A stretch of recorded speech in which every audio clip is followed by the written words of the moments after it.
नमस्कार दोस्तों, आज फिर आपका स्वागत है क्राउन इमिग्रेशन के यूट्यूब चैनल पर। तो आज की जो हमारी वीडियो है वो 6 कंट्रीज़ के ऊपर हैं। वो कंट्रीज़ के मैं नाम बता देता हूँ आपको। जापान है, साउथ कोरिया है, ताइवान है, हांगकांग है, थाईलैंड है और चाइना है। ये मैं 6 कंट्रीज़ की आज मैं बात करूँगा यहाँ पे स्टडी करने के क्या बेनिफिट्स हैं। तो ये बहुत ही बढ़िया ये 6 कंट्रीज़ हैं। अगर यहाँ पर आप फर्दर हायर स्टडीज़ के लिए जाते हैं, ये कंट्रीज़ किन बच्चों के लिए है उसके बारे में हमारी डिस्कशन रहेगी, क्योंकि हमारे जितने भी हमारी इस इंडस्ट्री में कंसल्टेंट हैं वो मैक्सिमम जो कंट्रीज़ प्रमोट करते हैं, यूएसए हुआ, कनाडा हुआ, ऑस्ट्रेलिया हुआ, न्यूजीलैंड हुआ, यूके हुआ, ऐसी कंट्रीज़ के तो कुछ और बचे हुए वो कुछ यूरोपियन कंट्रीज़ को बता देते हैं। लेकिन मैंने अपनी वीडियोस में मैं लगातार बताता आ रहा हूँ, हमारे पास मोर देन 100 कंट्रीज़ के ऑप्शंस हैं हायर स्टडी के आप लोगों के लिए। इवन इन्वेस्टमेंट के प्रोग्राम्स भी हैं हमारे पास 100 कंट्रीज़ के, वो भी हम आपको बता सकते हैं आपका बजट देखने के बाद। तो यहाँ पर स्टडी करने के क्या बेनिफिट है, जो मैंने ये 6 कंट्रीज़ बताई है। हमारा जो एशिया कंटिनेंट है उसके अंदर टोटल 54 जब 56 कंट्रीज़ हैं टोटल। तो उनमें से ये 6 countries are the best country. Singapore भी है उसके अंदर, पर सिंगापुर के अंदर कुछ ड्रॉबैक्स हैं। वो क्या है कि वहाँ की जो स्टडी है it is really very very expensive than another ये 6 कंट्रीज़ हैं। तो इनके बेनिफिट क्या है, किन बच्चों के लिए हैं यहाँ पर हायर स्टडी। यहाँ पर हायर स्टडी उन बच्चों के लिए हैं जो बच्चे फाइनेंशियली वीक हैं। पहले तो ये बता दूं कि जो चाहते हैं कि हम कोई इकोनॉमिकल स्टडी फॉरेन कंट्रीज से करना चाहते हैं और वहाँ की लीडिंग यूनिवर्सिटी से करना चाहते हैं, उनके लिए। जो बच्चे रियली फॉरेन कंट्री से जाकर कोई अच्छी यूनिवर्सिटी से स्टडी करना चाहते हैं, एक तो फाइनेंशियली वीक हैं और अच्छी यूनिवर्सिटी जो बच्चे स्टडी करना चाहते हैं, उनके लिए these are the best options. Even उन बच्चों के लिए भी है जो बच्चे ये चाहते हैं कि हम उस कंट्री में जाएं जहां पर हम मैक्सिमम अर्निंग कर पाएँ, तो ये ऑप्शन उन बच्चों के लिए है। जापान की बहुत सारी वीडियोस हैं मेरे चैनल के ऊपर।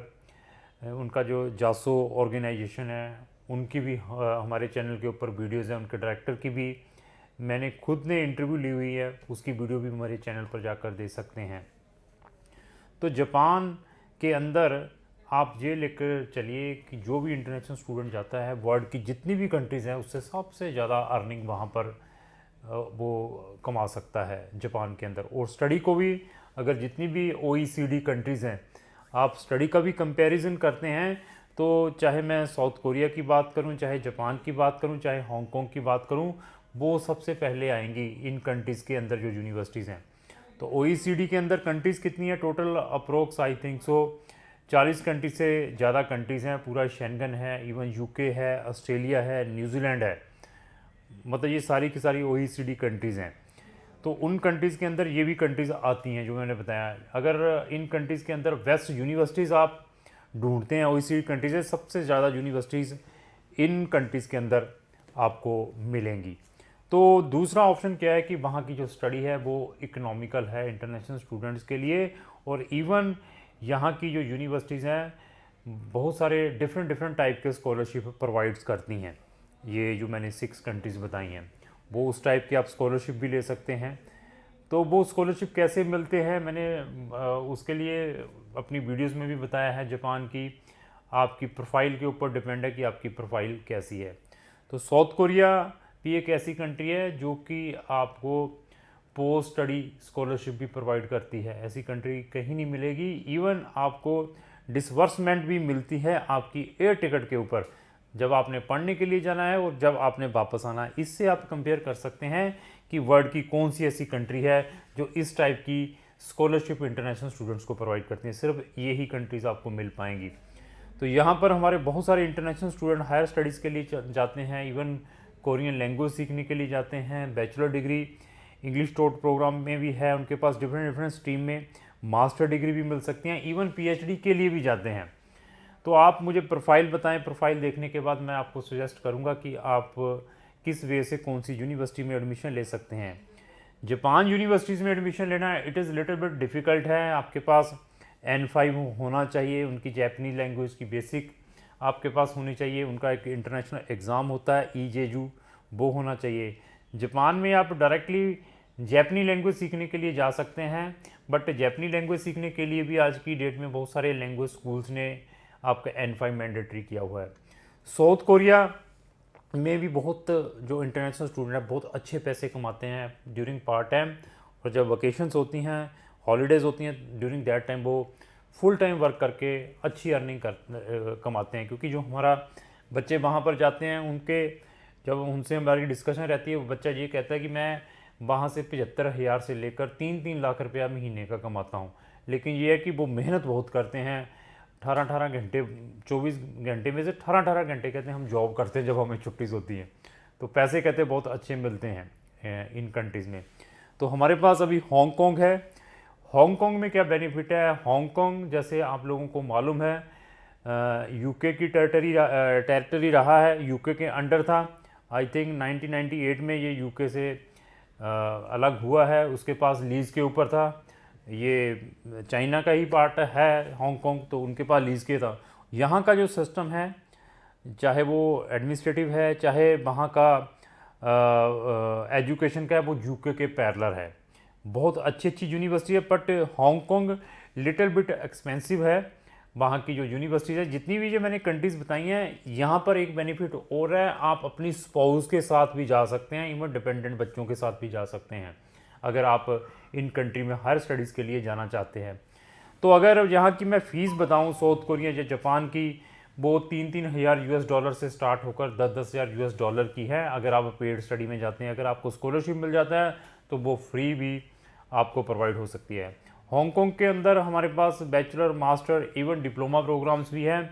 अगर आप यहाँ का बजट अफोर्ड कर सकते हैं, यहाँ का जो बजट है आप ये लेकर चलिए 8,000 से लेकर 15,000 $US का है। इवन सिंगापुर से काफ़ी सस्ती है। जैसे सिंगापुर में तो जो फीसिस हैं वहाँ की यूनिवर्सिटी की, मैं कॉलेज की नहीं करता, जो बच्चे वहाँ 6+6 करने के लिए जाते हैं वो वाले की बात नहीं करता।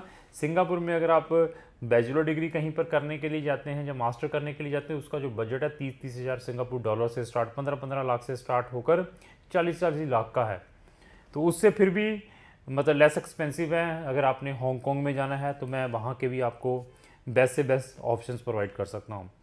ताइवान भी बहुत ही अच्छी डेस्टिनेशन है, इंडिपेंडेंट कंट्री है। सब ये सारे के सारे चाइना के बीच से निकले हुए हैं, जितना बड़ा चाइना है, जितनी भी मैं ये कंट्री बता रहा हूँ। तो ताइवान में भी आपको डिफरेंट टाइप के स्कॉलरशिप मिल सकते हैं। अगर आपको पेड स्टडी भी मिलती है, उसकी $2,000 की फ़ीस है अगर आपने बैचलर या मास्टर में जाना है। तो उनका जो अक्टूबर के इनटेक हैं, उनकी ऑलरेडी वहाँ पर मैक्सिमम यूनिवर्सिटीज़ के पोर्टल ओपन है, कुछ के क्लोज़ भी हो चुके हैं। अगर स्टिल आपका ऑप्शन है इन कंट्रीज़ में पढ़ने के लिए, तो आप क्राउन इमिग्रेशन के साथ संपर्क कर सकते हैं। तो थाईलैंड तो आप सबको मालूम है, थाईलैंड का नाम लो तो सब मतलब हंसने लग पड़ जाए। थाईलैंड में वहाँ तो लोग टूरिज़्म के लिए जाते हैं। तो यहाँ पर वर्ल्ड में सबसे ज़्यादा जो टूरिस्ट है वो थाईलैंड के अंदर जाता है। तो उससे ही आप अंदाज़ा लगा सकते हैं कि आप वहाँ पर पढ़ने जाते हैं तो आपको किस टाइप का स्कोप मिल सकता है। जितनी भी कंट्रीज़ बताई हैं, पॉपुलेशंस को देख लीजिए, उनके इंफ्रास्ट्रक्चर को देख लीजिए, उनकी जीडीपी को देख लीजिए, उसके बाद आपको आइडिया हो जाएगा कि हमें क्या क्या बेनिफिट मिल सकते हैं। थाईलैंड में क्या बेनिफिट है आपको स्टडी का? वहाँ की जितनी भी बड़ी से बड़ी यूनिवर्सिटी है उसकी फ़ीस $1,500 $2,000। थाईलैंड में बिहार और यूपी के बच्चे, जहाँ हमारे कलकत्ता के बच्चे बहुत ज़्यादा पढ़ने के लिए जाते हैं वहाँ की गवर्नमेंट यूनिवर्सिटीज़ में, तो वहाँ पर भी आप जाना चाहते हैं तो क्राउन इमिग्रेशन आपको हेल्प कर सकता है। इवन इन जितनी भी मैंने 6 कंट्रीज़ बनाई हैं, इनका एक्सचेंज प्रोग्राम है एक दूसरी कंट्रीज़ के साथ। तो जिस भी यूनिवर्सिटीज़ में जाना है, मैं आपको बता सकता हूँ कि अगर आप यहाँ से बैचलर डिग्री करते हैं तो 3rd ईयर आप आइदर इन साउथ कोरिया या जापान से भी कर सकते हैं या हांगकॉन्ग से भी कर सकते हैं। वो भी ऑप्शंस मैं आपको प्रोवाइड कर सकता हूँ। इवन चाइना के अंदर, चाइना गवर्नमेंट भी इंटरनेशनल स्टूडेंट्स को अट्रैक्ट करने के लिए फुल और पार्शियल स्कॉलरशिप प्रोवाइड कर रही है। बट जहाँ जितनी भी मैंने कंट्रीज़ बताई हैं, एटलीस्ट आपकी प्रोफाइल होनी चाहिए। ये नहीं है कि आप 40% वाले बच्चे हैं तो अभी कहो कि सर मैंने जापान जाना है या साउथ कोरिया जाना है, तो इंग्लिश बोलनी नहीं आती सर, हम मुझे भेजिए, उसका वीज़ा नहीं भाई मुझसे हो पाएगा। उसका वीज़ा चाइना में मैं ज़रूर करा दूंगा, अगर चाइना में उसने चाइनीज़ लैंग्वेज सीखने के लिए जाना है, 35 साल की भी एज है, तो that we can help you. But another country, चाहे मैं थाईलैंड बताऊँ, चाहे मैं ताइवान बताऊँ, उनमें उनका वीज़ा नहीं हो पाएगा। इन कंट्रीज़ में अगर आप स्कॉलरशिप लेना चाहते हैं तो प्रोफाइल और आपके परसेंटेज अप्रोप्रिएट होने चाहिए। आप मुझे अपनी प्रोफाइल बताइए, परसेंटेज बताइए, तो मैं आपको बता सकता हूँ कि आपका कहाँ पर वीज़ा हो सकता है। यहाँ की कुछ यूनिवर्सिटी आपका IELTS भी मांगती है, कुछ university with MOI medium of instruction के साथ भी आपको एडमिशन दे देती है। अगर आपके पास ना MOI है तो फिर जहाँ पर आप लैंग्वेज सीखने के लिए भी जा सकते हैं इन कंट्रीज़ में। इवन अगर आप इन कंट्रीज़ में किसी भी कंट्री के अंदर है, मैंने चाइना के अंदर बताया कि फुल और पार्शियल टाइप के स्कॉलरशिप प्रोवाइड करते हैं, बट वो किसको प्रोवाइड करते हैं? जिन बच्चों के नंबर 75% है, 70% है, तो उनको without any problem partial scholarship भी मिल सकता है, फुल स्कॉलरशिप भी मिल सकता है। फुल स्कॉलरशिप के अंदर आपकी अकोमोडेशन, आपके लिविंग एक्सपेंसेस प्लस आपकी ट्यूशन फीस पूरी वेव ऑफ है। तो पार्शियल स्कॉलरशिप में आपको सिर्फ ट्यूशन फीस के ऊपर वेव ऑफ मिलेगा। ये सारी के सारे फीचर्स क्रॉन इमिग्रेशन आपको प्रोवाइड कर सकता है। जब भी आप मेरे पास इन कंट्रीज़ में अप्लाई करने के लिए आएंगे तो मैं साथ में 2-3 ऑप्शन आपको बताऊंगा कि पैरेलल में आप इस कंट्री का भी ऑप्शन रखें, ताकि आपको स्कॉलरशिप वहाँ से भी मिल पाए। तो ऐसे ऑप्शन आपको अनदर एजेंसीज के अंदर नहीं मिल पाएंगे। मैं बार बार रिपीट करता हूँ कि हमारे पास मोर देन 100 कंट्रीज़ के ऑप्शंस हैं। आपकी प्रोफाइल को देखने के बाद मैं सजेस्ट करूँगा कि आपको हम कौन सी कंट्री के अंदर आपका हम एडमिशन और वीज़ाज़ के लिए डाल रहे हैं। तो इवन अगर आप इन कंट्री के अंदर हैं तो इन कंट्री से आप एक दूसरी कंट्री का टूरिस्ट वीज़ा बड़ा इजीली ले सकते हैं। इंडिया से अगर आप अपना जापान का वीज़ा डालिए तो बिल्कुल नहीं मिल पाएगा, साउथ कोरिया का डालिए बिल्कुल नहीं मिल पाएगा, बड़ा डिफ़िकल्ट है। इवन अगर आप चाइना के अंदर भी स्टूडेंट हैं, जहाँ थाईलैंड के अंदर भी स्टूडेंट है, ताइवान के अंदर भी स्टूडेंट हैं, वहाँ से अपना जापान का वीज़ा डालिए, साउथ कोरिया का वीज़ा डालिए, किसी भी डॉक्यूमेंट की रिक्वायरमेंट नहीं होती, एक छुट्टी का एक लीव लेटर लेना पड़ता है अपने कॉलर से, अगर लगा कर आप डालिए, वो बता दीजिए कि मेरे पास यहाँ पर $1000 बैंक के अंदर पड़ा है, इमीडिएटली वो आपको वहाँ से वीज़ा जापान का मिल सकता है। और जापान के वीज़ा की आपको वैल्यू मालूम ही है कि USA से भी, मतलब USA के पैरेलल का वीज़ा है जापान का। तो इस टाइप के भी आप बेनिफिट इन कंट्रीज़ में जाकर ले सकते हैं। इवन यहाँ से अगर आपने अनदर कंट्रीज़ के भी वीज़ा अप्लाई करने हैं, चाहे USA का अप्लाई करना है या शेंगन कंट्रीज़ का अप्लाई करना है, क्रॉन इमिग्रेशन उसमें भी आपकी हेल्प कर सकती है। हमारे पास लॉट एंड लॉट ऑप्शंस हैं। तो अगर आपकी क्वेरी इन 6 कंट्री से रिलेटेड है, जहाँ इसके अलावा अनदर कंट्रीज़ में भी पढ़ना चाहते हैं, तो आप इमीडिएटली क्रॉन इमिग्रेशन से संपर्क करें। क्रॉन इमिग्रेशन आपको बहुत प्रॉपर वे से बता सकती है कि हम आपको कहाँ पर भेज सकते हैं सिस्टमेटिकली।